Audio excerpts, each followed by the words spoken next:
যোৱা পূজাটো বঙাল পুখুৰী পূজা শতবৰ্ষ সম্পূৰ্ণ কৰিছে, গতিকে তালৈ জুবিনে অনুষ্ঠান কৰিবলৈ অহা কথা আৰু সেইদিনাই তেওঁ গছ পুলি এটা ৰোপণ কৰি থৈ যোৱা কথা আছিল, কিন্তু নহলগৈ কথাটো। 1 মে'ৰ দিনাখন ইয়াত ঘৰটো চাবলৈ আহিলো আৰু গছজোপাৰ গুৰিটো মই চাই গলো, সেৱা কৰি গলো। তাৰপিছত তেওঁ কৈ থৈ গৈছিলে, হিৰুৱেও ক'লে যে দাদাৰো মন আছিলে গছজোপা ৰুই থৈ যোৱাৰ কথা, আমি আলোচনা কৰিলো। আৰু যিহেতু আজি 11 তাৰিখে ইয়াত যোৰহাটত যন্ত্ৰ বেণ্ডটোৰ এটা অনুষ্ঠান আছে, গতিকে আমি গোটেইখিনি যিহেতু যোৰহাটত থাকিম, আমি সকলোৱে গৈ জুবিনৰ নামত এজোপা গছ পুলি এই পুৰণা ভেটিটোত আমি ৰুই থৈ যাওঁ। আমি নাহৰ পুলি এটা আজি ৰোপণ কৰিলো, সেইকাৰণে জুবিনৰ নামত। আৰু নাহৰ পুলিটো লহপহকৈ বাঢ়ি আহক, জুবিন ইয়াতে আকৌ শান্তিৰে এইখন পুৰণা ঘৰখনৰ পুৰণা ভেটিটোত তেওঁ শান্তিৰে জিৰণি লওক, কামনা কৰিছো, প্ৰাৰ্থনা কৰিছো।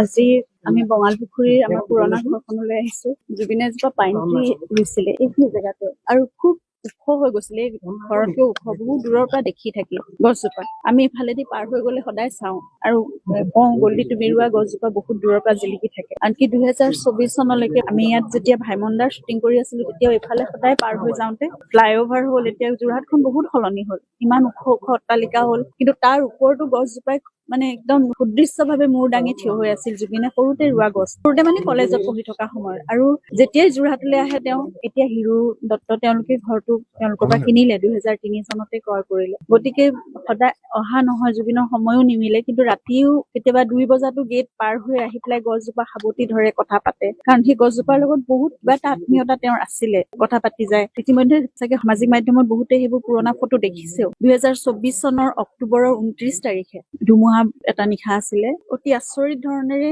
গছজোপা লাহে লাহে মৰহি আহিছিল। এইটো জুবিনৰ পুৰণা ঘৰ, পিছলে ARCC ঘৰটো বনাইছিলে, তালে শিফ্ট কৰিলে। 29 অক্টোবৰৰ দিনাখন 2024 চনৰ গছজোপা নিজে নিজে ভাঙি এই পুৰণা ঘৰটো, পুৰণা যিটো জুবিনৰ কোঠা আছিল, তাৰ ওপৰতে ভাঙি পৰি ঘৰৰ ছালখনো ভাঙি পেলাইছিল, টিঙো ফুটা হৈ গৈছিল, তেনেকুৱা ধৰণে। আৰু 2024 চনৰ অক্টোবৰৰ সেইটো কথা, আৰু 2025 চনৰ ছেপ্টেম্বৰত কিবা আগজাননী আছিলে নেকি নাজানো, এনেকুৱা এটা দুৰ্ঘটনাৰ, কিন্তু এনেকুৱা ধৰণৰ এটা ঘটনা সংঘটিত হৈ গ'ল। আৰু পিছত জুবিনে গম পাই পেলাই কৈছিলে যে তেওঁ আৰু এজোপা গছ, কিবা এজোপা গছ তেওঁ ইয়াত ৰোপণ কৰি থৈ যাব।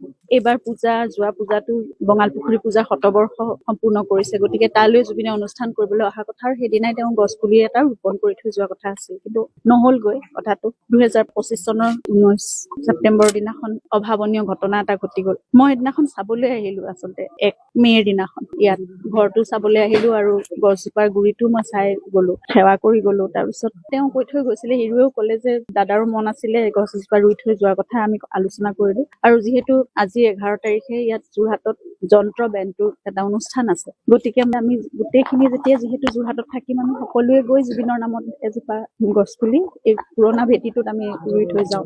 আৰু হিৰু দত্ত তেওঁলোকৰ পৰিয়ালেও তেওঁলোকে তেনেকেই বিচাৰিলে, আমি নাহৰ পুলি এটা আজি ৰোপণ কৰিলো, সেইকাৰণে জুবিনৰ নামত। আৰু নাহৰ পুলিটো লহপহকৈ বাঢ়ি আহক, জুবিন ইয়াতে আকৌ শান্তিৰে এইখন পুৰণা ঘৰখনৰ পুৰণা ভেটিটোত তেওঁ শান্তিৰে জিৰণি লওক, কামনা কৰিছো, প্ৰাৰ্থনা কৰিছো।